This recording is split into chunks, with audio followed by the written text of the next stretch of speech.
I think it's more of a feeling, and it's more of to use like a DJ verb, a vibe.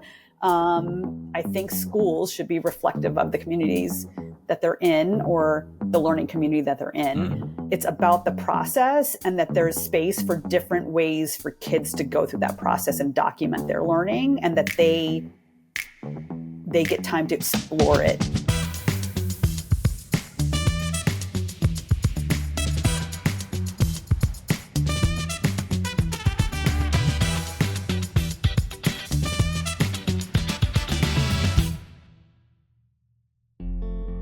Education, learning, and technology have always had a complicated yet symbiotic relationship. On the one hand, we talk about innovation, how technologies and digital tools can transform learning, personalize instruction, and engage and connect students to a world of possibilities. But on the other hand, there's the reality of outdated policies, uneven access and implementation, and the ever-present challenge of ensuring technology actually serves learning rather than just appearing in classrooms as another shiny gadget. Few people understand this balancing act better than Julia Fallon. As the Executive Director of SETDA, the State Education Technology Directors Association, she works with education leaders across the U.S. to shape policies that make education a real force for equity and innovation. With over 3 decades in EdTech, Julia helped shape the U.S. Department of Education's 2024 National Education Technology Plan, and has spent 17 years at the Washington State Office of the Superintendent of Public Instruction, where she worked on everything from digital learning to IT policy. She holds a master's degree in education technology from Pepperdine University and a bachelor's degree in business education from New York University, both of which clearly set the foundation for her lifelong work at the intersection of education and technology. But as you'll hear in our conversation, Julia's interests don't stop at education. When she's not leading conversations on the future of EdTech, she's live streaming DJ sets on Twitch. Because as you'll hear, learning should always involve curiosity, creativity, and maybe even a great beat or two. In this episode, we talk about what makes an effective digital learning strategy, why equitable access to technology is still a challenge, and how classrooms can finally move past that 1950s factory model of education. We also explore what Canada can learn from the US approach to EdTech policy, why Julia believes all great classrooms and schools have a vibe, and of course, what DJing has taught her about learning. This is Education Matters. I'm Jason Bukhari, so let's dive into this fascinating conversation with Julia Fallon. Julia Fallon, welcome to the podcast. Where does this podcast find you? It finds me in the South Sound in Seattle, in the Puget Sound area, and it is a lovely 27 degrees Fahrenheit here in the area. So I'm just south of Seattle, for those of you that really need to know on the map where I am. Excellent. And for those that are not seeing us on YouTube or on the Spotify video feed, you have this amazing DJ setup behind you, which I hope we get to a little bit later. Yes, this is not only my office; it's my makeshift studio. So if you notice, it's on wheels though, so it actually can move into my living room or my summer deck when we have some nice weather here. When you throw the big EdTech parties. When I throw the backyard parties. Awesome. So I would have given you a proper intro at this stage, but can you give the audience an overview of who you are and what you're doing? Sure. I am the executive director of a professional association called SETDA, which is the State EdTech Directors Association here in the United States. We primarily work with state education agency leaders, both the EdTech space and digital learning. Sometimes we lean a little IT as well. And what that means is there are actually 56 state education agencies that make up the United States. That includes U.S. territories and the Department of Defense schools. And we work on policy issues, practice issues. I often think of our association as the implementers and integrators of technology that you see at the state level. And they're really helping connect the dots between policy and then implementation, and obviously supporting their districts in their region and their states. Well, I'm fascinated by the role that you play in particular, and SETDA's role at large, because as you know, Canada does not have a federal body of education. And although we have some associations similar to SETDA, I don't think we really have anything that compares. And I kind of think it's a really amazing and necessary organization to help extend all the work of educators across the country. But before we dive into that and your work there a little bit more, can you give our audience a overview of where and when you grew up? Where I grew up. So I grew up in Seattle, back in the day. I'm going to say, I don't want to put it like how old, but, we, lived in sleepy Seattle at the time until I was about 11. And then we moved to New York City. And if you can imagine the contrast of living in the Pacific Northwest and then moving to New York City, as an 11-year-old, it was a different world. The kids were the same age as me, but they were definitely older than me and more mature in some ways. And then I spent my teenage years, and undergrad in New York City. And then when I had an opportunity to leave, I left. I think it felt like, for me, I realized then the pandemic really drove this home that I do not like large crowds of people. And I think New York for me was just like, if I don't get out now, I was about 24, 25. I'm never getting out. So I took an opportunity to actually move to Michigan, to Ann Arbor, Michigan. I worked for the University of Michigan and an organization called Merit Network back in the mid to late 90s. And then I ended up coming back to this area in 2000 for another job opportunity. And my family is here. So I got the best of both worlds, though. As a kid growing up, I got to be in New York, but spend my summers in the Pacific Northwest. And for those of you that are familiar with the Pacific Northwest in the summer, it's the best time of year to actually be here. And so I have that sort of dichotomy of, I come off as a New Yorker, I think, because developmentally I probably am a New Yorker. But my mom would often joke, you're a West Coast girl with an East Coast attitude. So that's sort of my background of, I love mountains and water, and I love where I live. And I don't think I can see myself living anywhere else. That's fantastic. Just a quick aside, did you miss the whole grunge era in Seattle?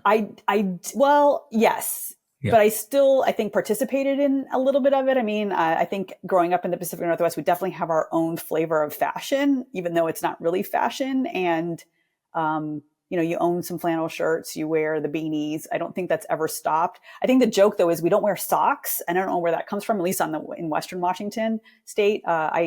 Socks is not a thing in my shoes. So it's one of those things. So I did come back in the summers but grunge is grunge, and you have to like that type of music and everything else. So, while I loved some of it, I didn't love all of it. So I think it just depends. But also Seattle's known for jazz. I don't think people realize that Kenny G's from here. There's a big jazz scene. And I think jazz is my first love of music in that genre. Interesting. So how did you play as a child? Maybe give me the West Coast version, and then what you did in New York later on. Sure. I'm very Gen X. So I think the Gen Xers out there will understand that we were kind of free range kids. You left your house with your bike and you rode around in the neighborhood. And again, when I was living here as a child in Seattle, it was really the sleepy Seattle. It wasn't as more of a metropolis that it is now, or a tech hub and whatnot. It was less populated. And I think about the house that I grew up in Seattle proper. And, there was maybe 4 cars parked on the block. And now I think you can't even park a car on the block. It's so jammed. But I grew up near an area called Green Lake. I remember going down there to go swimming in the lake, but also doing swimming lessons. I was one of those kids that was involved in lots of things. I appreciate my mother's efforts to expose me to music and to art. And I had ballet. I was a swimmer. I had my neighborhood friends and that sort of thing. I'm one of those kids that I loved the science center that we had, the Pacific Science Center in Seattle, which is still in existence. Even when I would come out in the summers to visit, there was always time that was spent at the science center. So I think there's always been a curiosity of how things work and just experimenting. And I think that's where it came. And the New York side, I think, just gave me more street smarts, how to take care of yourself, you know what I mean? How to speak up for yourself, how to cut through things. Whereabouts in New York were you? In Queens, New York. So I was in the smack dab of the city, and everything else. We were in a very, I lived in Astoria, Queens, which was known at the time as a very Greek neighborhood. I think it's the largest concentrations of Greeks outside of Athens, is what I've been told. And I still have some great friendships from my high school experience there and everything else. I went to NYU at New York University as an undergrad. So I was still in the city. experiencing all of that. And I mean, I know you see the DJ decks behind me, and people are like, what kind of DJ are you? Definitely a house music DJ. And that was because of my experiences in New York and clubs at the time when it was coming into the scene in the late 80s, early 90s. Mm-hmm. So I got to see some of the firsthand music live without phones, without all the stuff, Cool. without all the hype. So there was a great, I love my experience in New York. I don't know if I would ever live there again from the day to day. There's a stress of living in New York City, Mm-hmm. but I love what New York afforded me at the time, Mm-hmm. and just helped shape who I was. Out of curiosity, when you were at NYU, did you ever cross paths with Neil Postman? No, but I do know that he was on campus. Yeah, So he was there. yeah, I was in the school of it's like the School of Education, Health, Nursing, and the Arts Professions. I have a business education degree. So, but I did work in the computer labs there. And that's where I first got my start in the space. And I think I was doing, in essence, I was doing EdTech before EdTech was the thing. We called it academic computing at the time, at least on that campus. And it was before, I mean, it was like pre-internet, pre-commercial internet, pre all the stuff. And we talk about that curiosity. I had to take, so to go back, I took 4 years of math and science in high school, like everybody does for college prep, but no one talked to me about engineering. It's still, again, they were talking to, I think, us about health careers as a woman, even though I think I was more leaning, I loved logic math in high school, but I still think I used it every day, the if then else kind of theorems that you would be doing. And it wasn't just thinking of like engineering. It was more like, oh, Julia, you're into base. I love baseball. So you were into baseball. Maybe you want to become a sports trainer. So I was like, okay, physical therapy. And then I ended up at NYU taking some classes. I'm like, nope, this is not what I want to do. This is, that pre-med bio course is not, doesn't inspire people to become, if that's not your thing. But I had to take, I think system analyst was the hot jobs. We looked up the hot jobs at the time, like what could you do to make a living? And instead of transferring to the business school, we figured out, a classmate and I figured out if we took all the courses in business ed, we were getting the same grounding as those that were doing system analyst work in the business school. So that's where I started off. And I had to take these 1 credit courses during the summer about how to use a word processor, a database, a spreadsheet. And at that time and now I'm going to date myself, it was WordPerfect, Lotus 123, and DB4.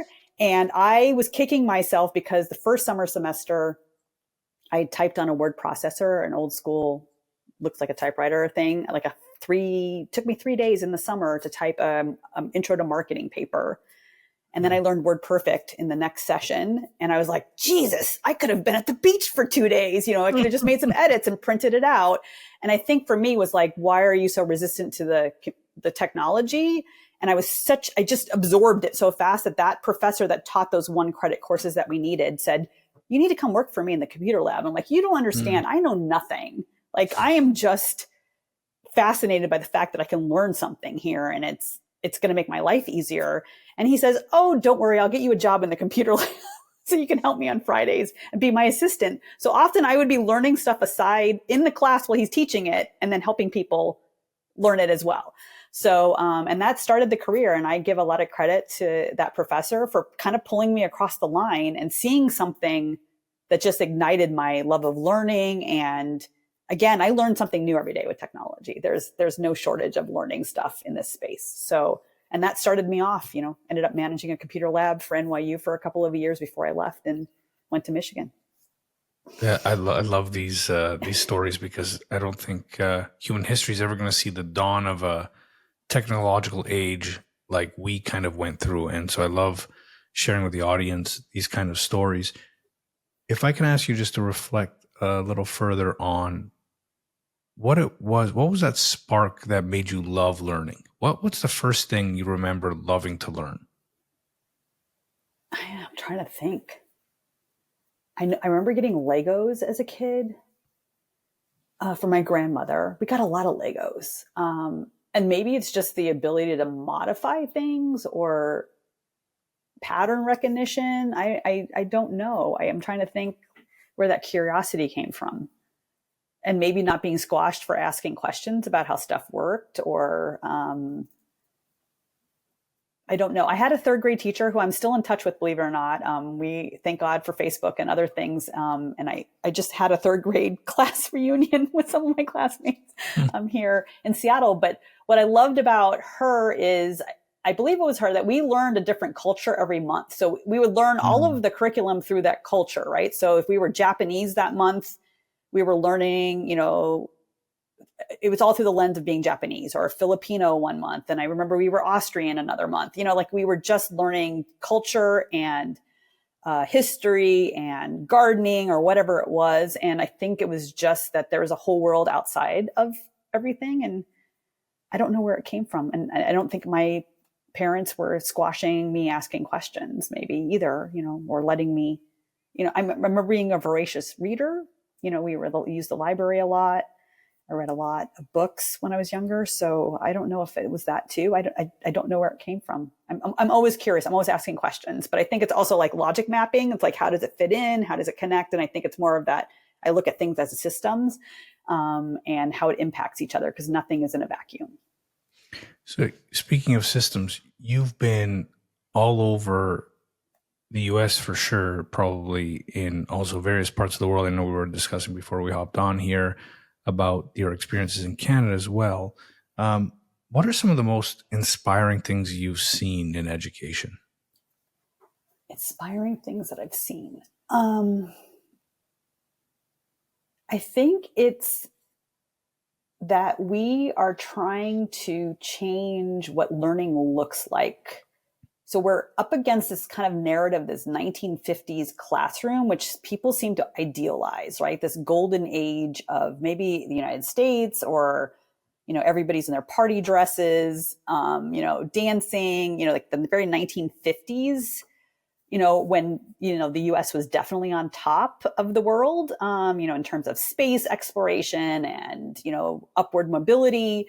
There's very fond memories of this.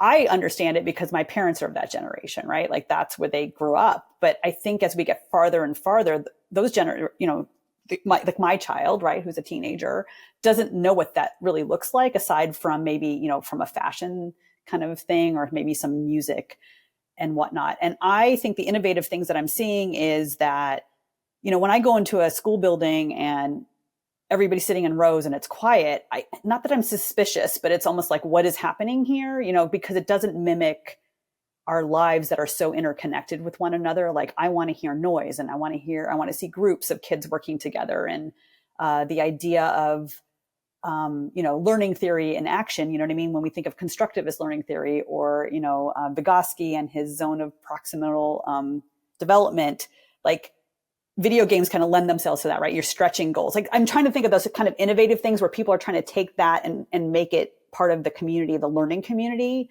and be very intentional about the design of that learning space and the design of the learning experiences, and making students feel empowered and having agency over their own learning versus I'm just going to dump all this stuff.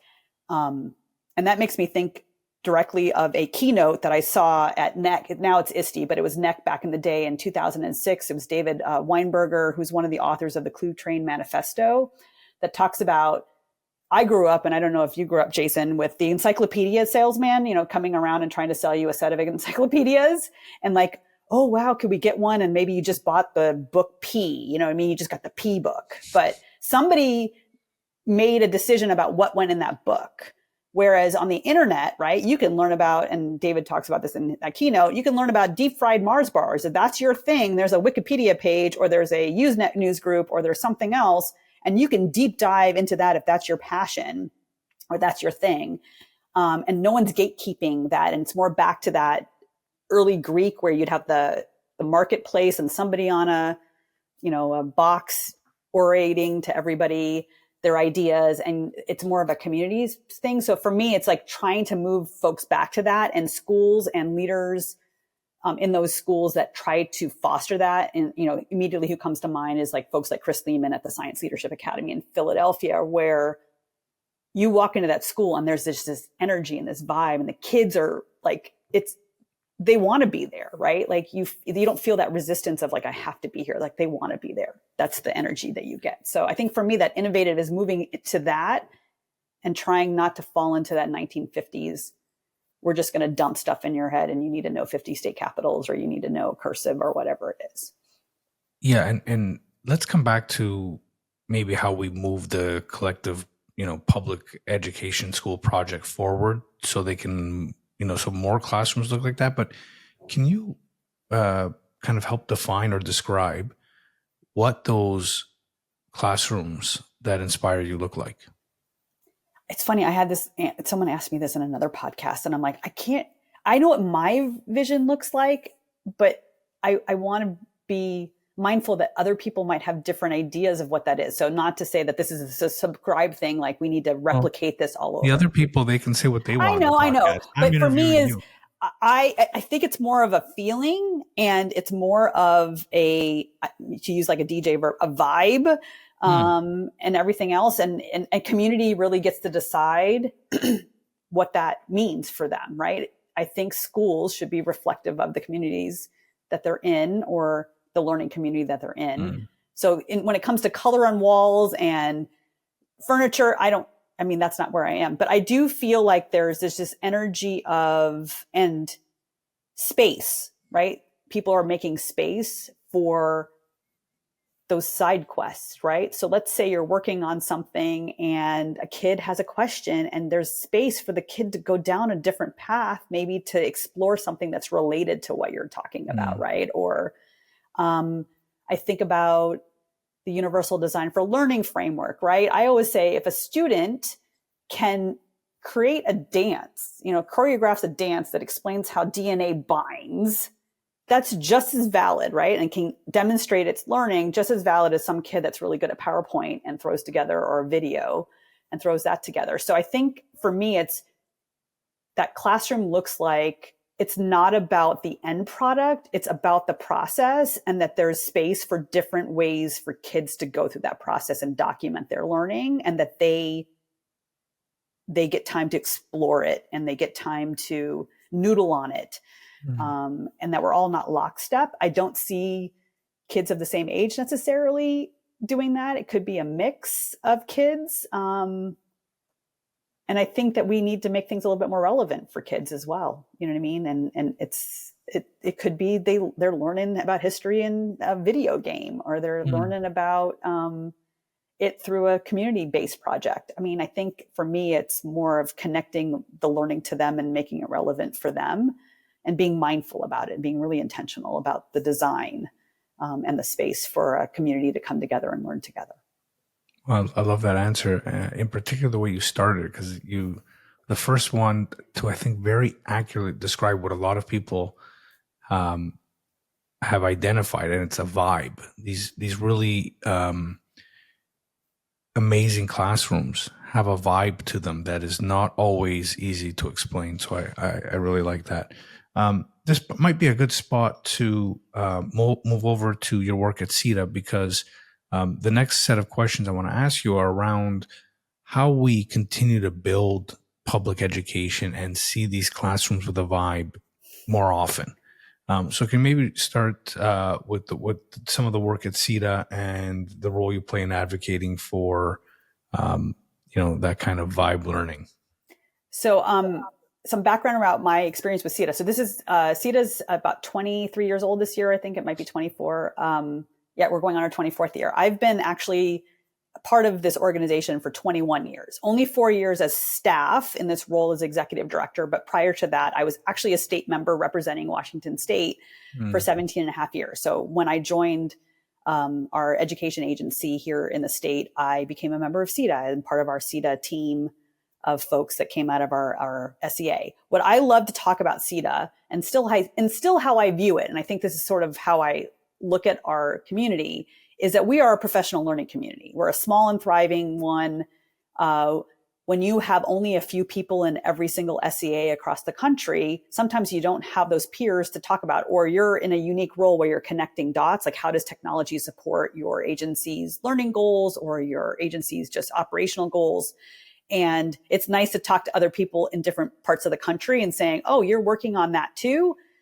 what do you know? What do I know? And then you can kind of riff on it together. So for me, it's always been sort of a leadership development and professional learning community where we get to hone our skills about becoming leaders and also leverage the network, right? We leverage our professional network in all cases. So the things that we're really working on now is, again, like I said, we're trying to figure out between the policy that gets made at the federal and state levels, then how do you implement that? How do you implement it so that it becomes a program that then goes off to support your school districts or your educators or your administrators?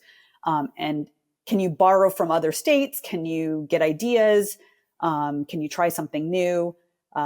But what we are really focused on, EdTech is that space where, and I always describe it as, it's the technology for learning.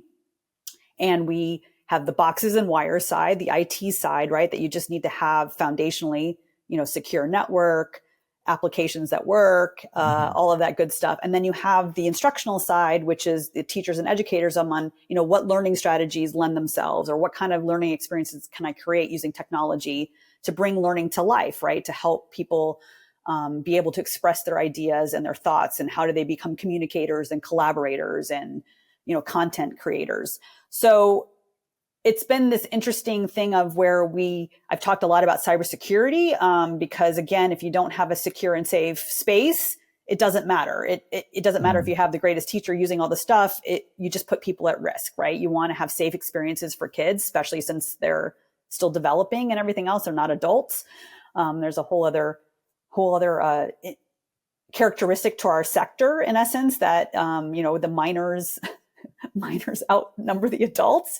So we talk a lot about cybersecurity just because that's top of mind, right? There's a lot of risk that's happening there, both in protecting students' data, but also just protecting students and keeping things safe and secure. Generative AI, of course, hit the scene a couple of years ago. I talk a lot about AI and emerging technologies. And while we're acknowledging that AI definitely will have a bigger impact than other emerging technologies in the space, we are still going through the things that we always hold dear in our heads. Is it safe? Is it secure? Is it accessible? Is it interoperable? We're going through the checklist, the logic model that we've had in our heads for years about whether or not it makes sense to have it in our space, right? Any type of emerging technology. And it's not just our sector that's feeling it, right? It's all the sectors. So having those kind of conversations. We have conversations around, and I always joke around that sometimes it's not very sexy to everybody else, but it seems to be a sexy topic to us. But systemic changes, what can we do from a systemic standpoint that can help change the system? So we talk about things like procurement. Not everybody's going to be a tech expert when they're going through a procurement process or they're a procurement officer, but how can we help them ask the right questions so that when we are putting things out to bid, or when someone is offering services and products to our space, that they are addressing the things that we hold dear. Again, going back to those sort of 5 quality indicators that we've been working on. So that's sort of the IT side of the house, right? Getting devices, making sure that there's universal access, and not just, we used to just focus really on schools, the state of school IT, what the campus connections were like. But the pandemic showed us that, and again, we live in a modern society. Kids get devices at school and they go back and forth. And if they don't have high quality internet access at home, then how are they going to do their homework, collaborate with their classmates, communicate with their teachers, do research? So we're now focusing on what community access looks like. Wherever they are roaming around, do they have access to be able to connect back to their school community and have those, again, those learning experiences, right? Because that's what we do in the world. I mean, I often joke around, like if we took away your computers, nobody would get any work done. So it's the same sort of thing for kids. They need to have those experiences. And regardless of career pathway, we talk about workforce development a lot.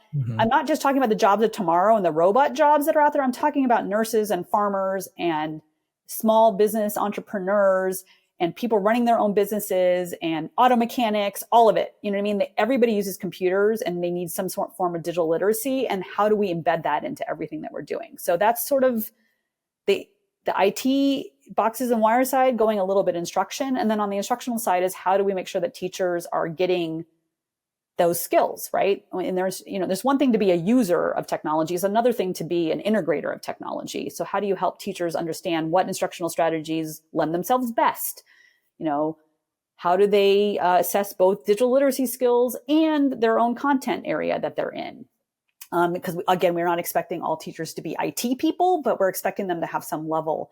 And I think what we've been pushing upon, and I don't mean to disparage teachers in any form or fashion, so I hope this doesn't come across like that, but we are now in 2025. No, teachers don't really have the luxury of not using technology, right? Like they used to be like, I'm going to close my door. I'm going to do what I'm going to do. Yes, you should have some flexibility and some agency over what you're doing with your students because you know your students best.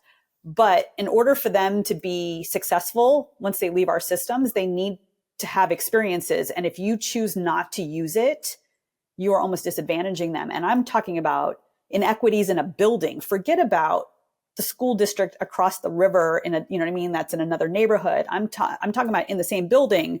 And if my kid's last name starts with an F and some other kid starts with an M, and by the algorithm, just by alphabetical alone, they're in biology 101, Mrs. Smith, he doesn't use technology as a student with an F last name, and the M student gets to use Mrs. Smith with the, with technology. There's already disparity there in terms of equity and maybe being able to be successful once they leave our system. So we're trying to figure out how we help teachers get those skills, either through pre-service, their post-secondary careers as they become teachers. Like, how do we help them see that for themselves and still give them the flexibility and autonomy as a teacher? And again, how does technology help free up them to be more of a teacher, be more human, and those human things that we're known for, right? Which is the power of what AI is offering us. But we still want it to be a safe and secure and, a positive experience for folks.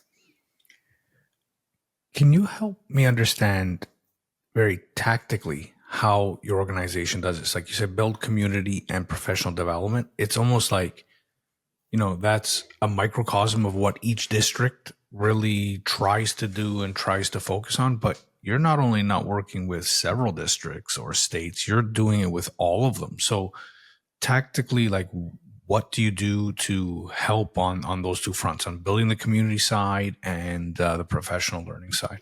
We, because we're not all in the same physical space, I can't call together everybody. We do it once a year, though. We have an annual gathering. So our conference looks a little different than other conferences because it's really more of a summit. It's more of our community coming together and spending time together. And because we're small, there's an intimacy to our events, right? We're never more than probably 300 people. And then we get to spend a couple of days together and we kind of get to dig in and learn from one another, right? There's opportunities for that. We maintain a Slack space now. It used to be more of a discussion board, but we've moved to Slack. And that allows for more real-time questions. And as you can imagine, you and I are talking here in February at the very beginning of legislative session, both at the federal and state levels. And there's lots happening in 2025. And we have, a channel that's all around policy and legislation chat. So we've done some stuff where it's a topic specific so that people can kind of go in. So those of you that are familiar with like Discords and everything else, it's sort of set up the same way. But the idea is that you can create spaces for folks to do topic-based discussions. And then we have sort of a nomenclature for, what is formal to informal. We offer an informal times for people to come there. We have something called Wednesday Water Cooler, which actually was started during the pandemic for people just to kind of show up and there's no agenda and you can talk about the weather. You can talk about whatever's top of mind. And we have some regulars in there and we have other people that show up on those days. We kind of offer different things for people to kind of engage. We have a Monday newsletter goes out. I often say that we try to be very, again, intentional curators of time and attention. I don't want to waste anybody's time. So the idea is using, again, design and being intentional about stuff, about this is what's going out here. We have a pretty successful open rate for that newsletter because people know that it's probably pertinent to what they're doing and it's noteworthy stuff, things that are happening in our space. Perhaps there's a committee meeting or another calendar event that's happening. But that's how we, and we share legislative updates, of course, like this, this happened this week, or this is happening. There might be a hearing that people want to are interested in, but it gives them enough so that they also can share it with folks within their own agencies or even with their school districts that they're serving, so that they're empowered. They don't need to know everything, but they have a source. And the idea is to try to be really good at knowing what they need and what they want so that we can kind of deliver on that. So in essence, it's running, again, maybe that perfect kind of scenario, but we do it virtually. You know what I mean? Mm-hmm. People can congregate around ideas or meet up. We do socials at other people's conferences because we know our members are there, and it gives another chance for networking. Sometimes they just want to spend time together and trying to figure out how you do that to build those relationships. And then I'll give you an example. When generative AI hit in August of 2023, a lot of people were like, what's going on with states? Why don't states have policy? And I'm like, well, states are not designed to come right out. They're not reactive in that sense. They are very measured. It takes them, it'll take them a little bit to make sure that they're not, how it fits in their bigger system of laws and regulations. And if you think about a state education agency, they're really compliance. They tend to be more compliance focused than other kind of spaces. And they wanted to make sure they're going to get it somewhat right. And we had a bunch of states that kind of came together and came out first. So I always joke around that the West Coast came out first. We had California and Oregon and Washington. What we did is we asked those members that are ours to say, could you come in and just kind of do a roundtable and talk about the good, bad, the ugly? Because a lot of ledge sessions are now starting in January. What could they be asking their legislatures for if they're going to dictate that we're going to have to do this? And one of the things is like, you need to ask for a task force. Make sure that your legislature or your state agency is going to put together a task force to help you develop the policy stuff. And they learn from each other, right? The folks that go ahead, just because that seems to be either a governor or a state superintendent's priority, they then will share back, you know what I mean? And they kind of leverage all that. Everybody's working on different things. So it's always been like that. I mean, it's been like that even since when there's always a way to kind of connect and say, hey, is anybody doing this? Who's doing that? Oh, Kentucky has a great example. Maybe we can borrow from that. Yeah. And just sharing those types of things so that you can, it's like many hands make easy work or whatever it is. But they love the collaboration aspect of it. And then we create resources on behalf of our members.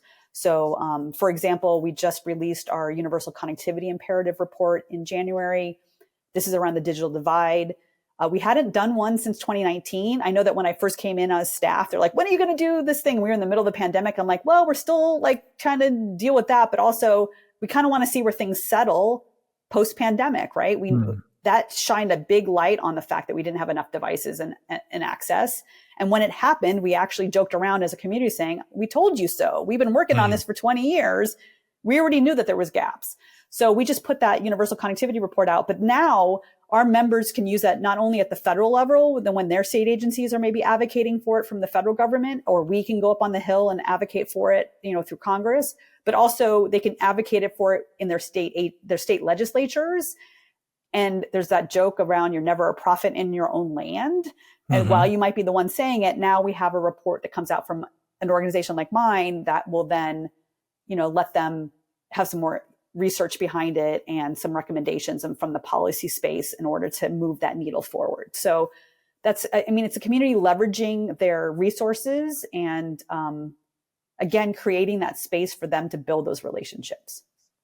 Well, this is really why I wanted to talk to you. I mean, I think despite the differences in our systems and the complexities of both the Canadian and American systems, you work at this really important intersection, right, between policy, the school districts, and then one side we haven't talked too much about is the EdTech side or the tech side. Can you describe how you also work with those group of folks and how you help support their work? So the EdTech side, well, of course, like at state agencies, they're running around on both sides, right? They're typically sometimes underneath their chief information officers, but also, which is the IT shops, or they're on the academic programmatic side, right? They're in federal programs or they're in spaces, but we have corporate members as well. So those corporate members that are part of our community not only are thinking about how obviously they can work with states and doing all that sort of things, there's almost a want to be in that federal and national conversation around all those priority areas, right? So wherever they intersect. So I don't want to call it, social collective, but in essence, we find the companies that join us have a bigger mission than just getting their products and services into the hands of states and school districts. They want to make the system better, right? That's sort of this altruistic kind of collective thing. And what we love about having those corporate members in the space is we also get to influence their own product offerings and making sure that, again, the things that we hold dear are built into their product lines, right? So, or their services, and they're thinking about that, or thinking about how it impacts the bigger system than just, you know what I mean, making sure that shareholders are getting their value or their ROI on their products and services. So it's being part and being able to influence. And sometimes companies also need us to be able to speak on their behalf as well, right? It comes a lot stronger when we're all in it together. And so we very much value our corporate members in that space that choose to kind of go on this journey with us. Again, we're small. We're small by design. We don't let everybody in. We also want it to be a right fit. And if we don't feel like it's a right fit for either one of us, we basically, you know, it's no harm, no foul there. But we definitely want people in our space that share our values from the state member perspective. Those are our primary members. But yeah. And then we have something we call affiliate members. So while it may not be a state education agency, it could still be an organization that serves a region or a state.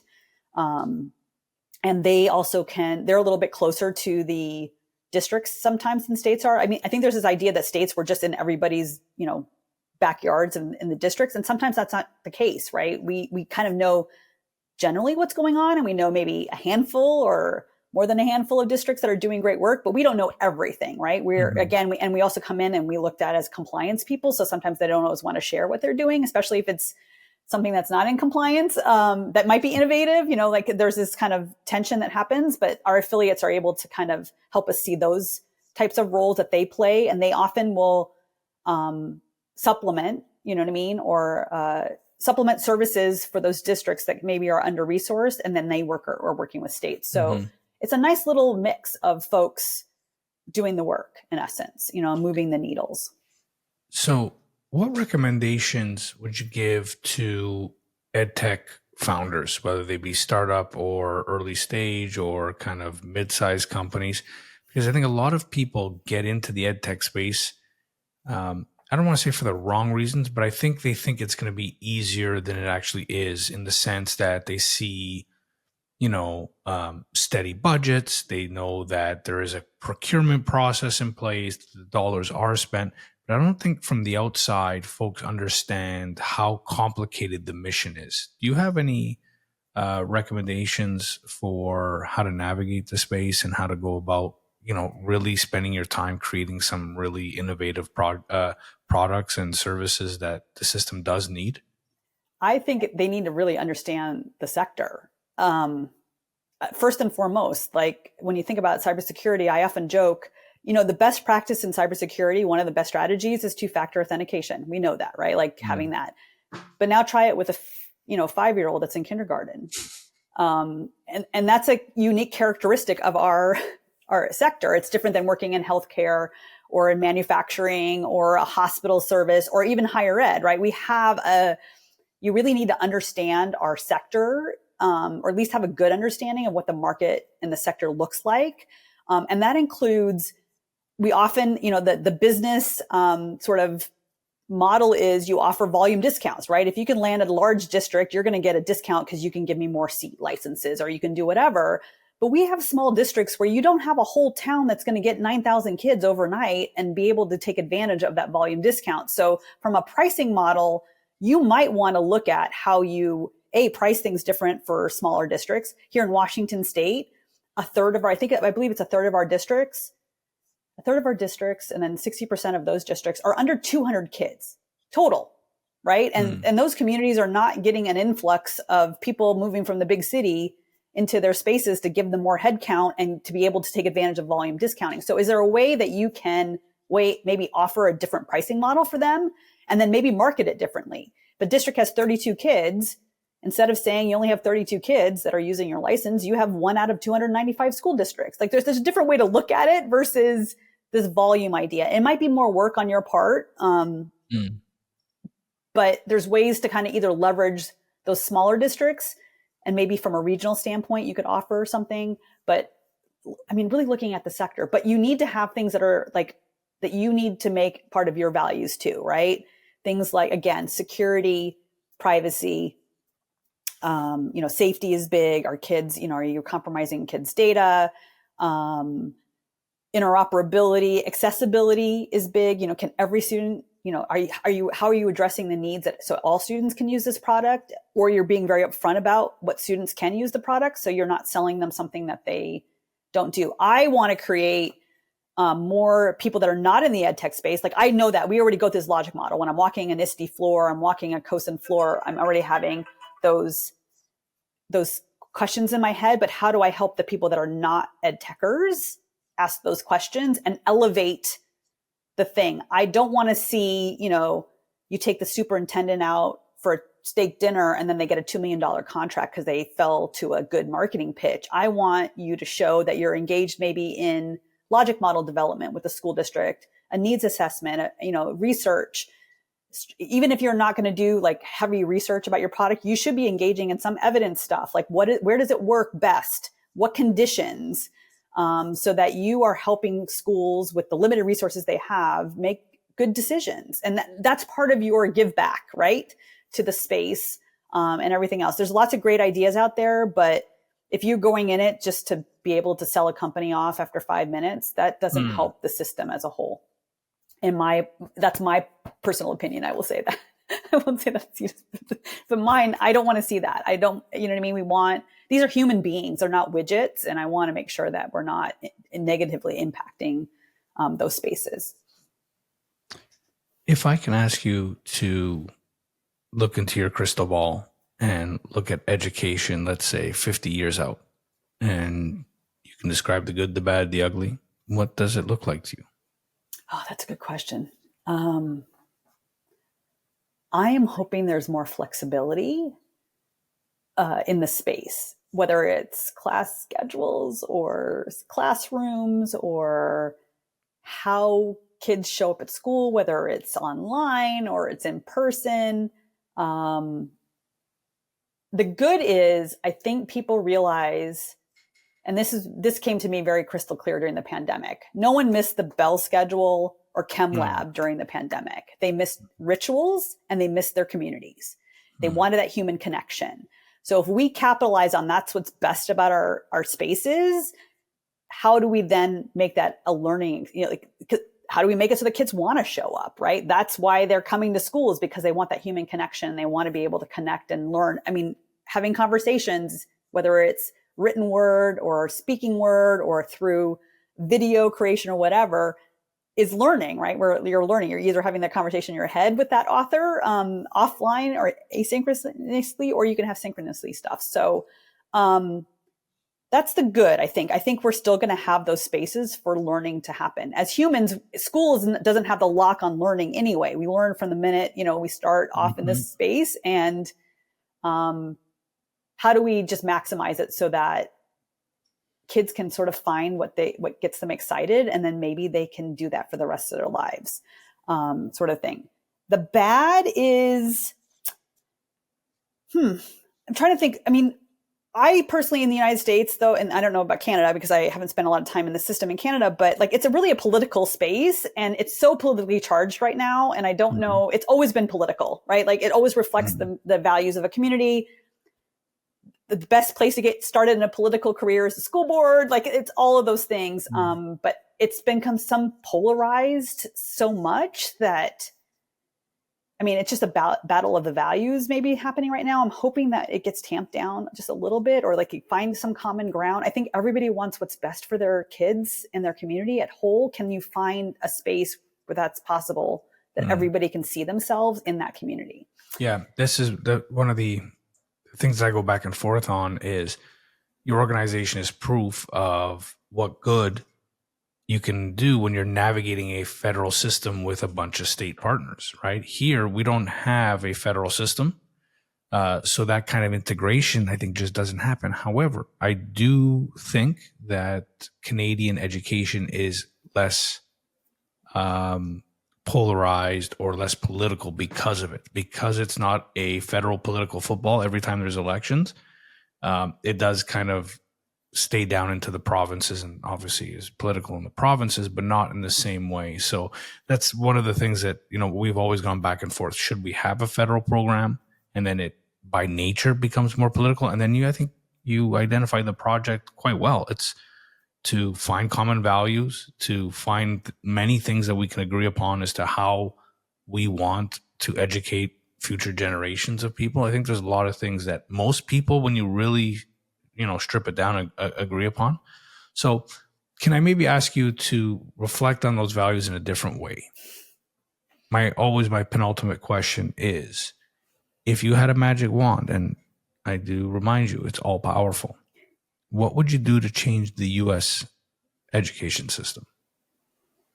What would I do to change the U.S. education system? And I'm going to make the disclaimer that this is Julia speaking and not necessarily SETDA speaking. I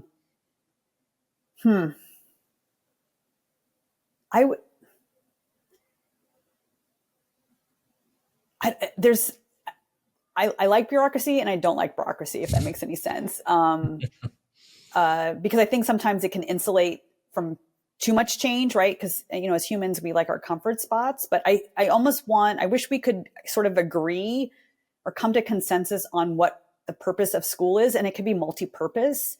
I think there's folks that think it should be X and it should be Y. For me, I think I go back to that sort of Jeffersonian model of, in order to have an informed citizenry, you have to have an educated citizenry, right? And it still can be reflective of your community. I don't think that that doesn't mean that everybody has to think the same way. Does it make sense? It's just that you can come and you can make arguments and you can have discourse and you can do it in a way that's still respectful and everything else. I think it's just evolved to this, name calling and bullying and, fear. And polls that want people to think the same way. I think you actually nailed it. The purpose of it is to get people to think differently, but with a common kind of poll or a common vision. And I mean, this is really at the heart. I hate to say this, especially with a lot of Americans listening to it, is that I've had to re-educate a lot of Americans to their own history. Like, this is a very American thing, to have a system that is about bringing people together and, despite all odds, coming together and growing and bringing in perspectives and preserving the views of the few against the tyranny of the many. So I think that's a great answer. Yeah. So I think that's maybe the magic wand, is just to, and what that looks like in every community, and to not necessarily think it has to be a cookie cutter. I think there's got to be some models for flexibility and how they get there. So allow for that sort of innovative stuff. We have to create safe spaces for people to fail too, as long as they're learning from it, right? So that's what we want. Nobody gets the right answer all around. And I know we haven't really talked about the DJing. Part of the reason why I started streaming on Twitch and everything else was to learn out loud. You don't become a Diplo or a Tiesto overnight. You just don't. Like, you start somewhere. And I thought, if I do this out in front in public, which is not my normal nature, for those of you that know me very well, they know that this is not what Julia does. She likes to be in the back looking at everybody and observing, doesn't want to be up front. But if I'm doing that and I'm messing up, then I've created a space for me to say, hey, I'm learning out loud and I'm a learner here. And maybe it wouldn't be so scary and it wouldn't be so punitive, like, oh, well, she should have known how to do that, right? If I come off and just say, hey, I'm learning and this is a learning lab and I'm getting better. I mean, I look at, 3.5 years of, starting off and to now I've grown. Now, granted, the learning might be a little less, incremental. Like, at the very beginning, it was like strides, like I was making all these strides, but now I'm pushing myself to the next level. And what does that look like? And I still have the person that taught me how to mix, give me quests, including this past weekend when I was live streaming, like, oh, you should try to do this. And I'm like, all right. You know what I mean? And in some ways I'm role modeling, like, you're going to learn on the fly. Now, granted, I wouldn't be probably doing that during a paid gig at a festival if I ever end up at that level, but, never know. You never know. But I created a space, right? To get a quest, in essence, on the fly. And I created my own learning space. Well, that's certainly another of the themes emerging from the podcast, is everybody I'm interviewing understands the importance of letting humans fail to learn. It's just built into our learning software essentially. So I appreciate that. With Well, that, and doing it in a way that there's not like you lose your house or you lose an arm or someone dies, right? Like, I think that's the beauty of like video games is you can try and try and try, and then it puts you back to where you were. So you can try it again. I mean, that's how school should be too, right? Like a safe, like, okay, you don't get this math concept. Keep going. You didn't do well on this engineering project. Do it again. Let's do another one without the, I had, I guess just recently Avery Rube talk about like this cliff of failure. Like maybe sometimes in an essay, you want a student to try something very, very outrageous to learn the bounds of the English language, of the essay format. And they won't ever do that because the difference between a 50 and an 80 when applying to university is too big, right?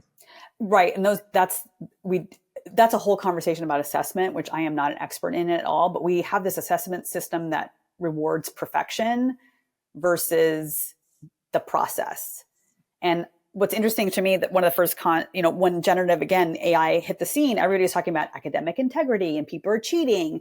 And I'm like, well, it's probably going to be the same kids that are cheating anyway. So that's, for me, that's not a thing. But if you did not focus so much on the end product and you had a student show what queries they were asking, what road they went down, they can kind of document the learning process. To me, that's what you want to assess, whether or not, who cares? Yes, you can spit out a report that gives you XYZ, right? According to the standard, but you want to see how that kid gets there. And they may get there a way that you might not even thought of, but they may still get there, right? So the end product isn't what gets graded. It's the process. Like, did you, and that's this kind of skills we need humans to have as we move into this kind of modern age, right? I feel like our system is just not modernized at all. Can you write a good query? Can you, when you get information, can you assess it to make sure that it's actually good stuff? Like if something can spit out, Google can spit out the state capitals in 2.53 seconds, do I need to memorize all of them? No, I probably need to be able to assess though, whether or not it's giving me the right state capitals. And then we can ask the question, is there value to memorization, period? Right? So if the answer to that is yes, then we still want our kids to memorize the states, but the purpose of it is different. Yeah. Right. It's not to know all your states because you can get that, search it readily, but you want to strengthen your memory because it's helpful in navigating life. Right. But there's some foundational stuff that we definitely need. I think about like DJing. I need to know how to beat match. If I don't know how to beat match by ear, it doesn't matter. The technology could do it all for me, but that's the foundational skill. And later on, you can then rely on other things to do. So there's we need to decide what is considered foundational. And for me, memorizing 50 state capitals is not foundational. It's more like, but writing and reading, yes, probably are, right? And basic arithmetic, calculations and stuff of math. Yeah. Excellent. With that, the last question is always a book, podcast, movie, album, any or all of the above to recommend to the audience. So I'm going to go fun here and everything else. So I'm going to recommend, so those of you that are maybe runners or you're out running around and you need like some BPM, like some energy and whatnot. Which I do. Yes, I love this already. I primarily mix a genre called tech house. So for those of you that are familiar with it, if you're not familiar, it's techno and house music. If they had a baby, this would be the genre of music that I play. So whatnot. But there is on SoundCloud, which is hopefully anybody can access. I didn't want to give you an Apple Music or Spotify because maybe not everybody has subscriptions to those services. But my most favorite DJ duo is a couple of guys out of England called Gorgon City. And they have a 3-hour set that was done in November of this past year in Melbourne. And it's just one of these high energy, shake your butt kind of sets. And it's called the Revolver Upstairs. It's a place in Melbourne. And if you can check it out, I will make sure Jason gets the link and everything else. But it's one of my favorite sets this past year. I actually got to see them 6 times last year. I'm a little bit of a fanatic there. You go deep. I went deep. They are like my soul music and everything else, but they are a fun thing. And the BPMs are probably about 126, 128, 130. And everything else. Awesome. But that was my running BPM was 126 back in the day. So I was always listening for music that had that kind of around that BPM. wonderful way to wrap up the podcast with some high beats per minute recommendations. Julia Fallon, thank you kindly for your time. Thank you. This podcast is recorded on the territory and Treaty 13 lands of the Mississaugas of the Credit First Nation and on the traditional territory of the Huron-Wendat and the Haudenosaunee. The show is edited and produced by the marvelous and talented Andrew Mastroianni. If you like what you're hearing, make sure you subscribe to us on Spotify or wherever you listen to your podcast. Until next time, remember, there's absolutely no inevitability as long as there's a willingness to contemplate what's happening. I'm your host, Jason Bucheri. Until next time.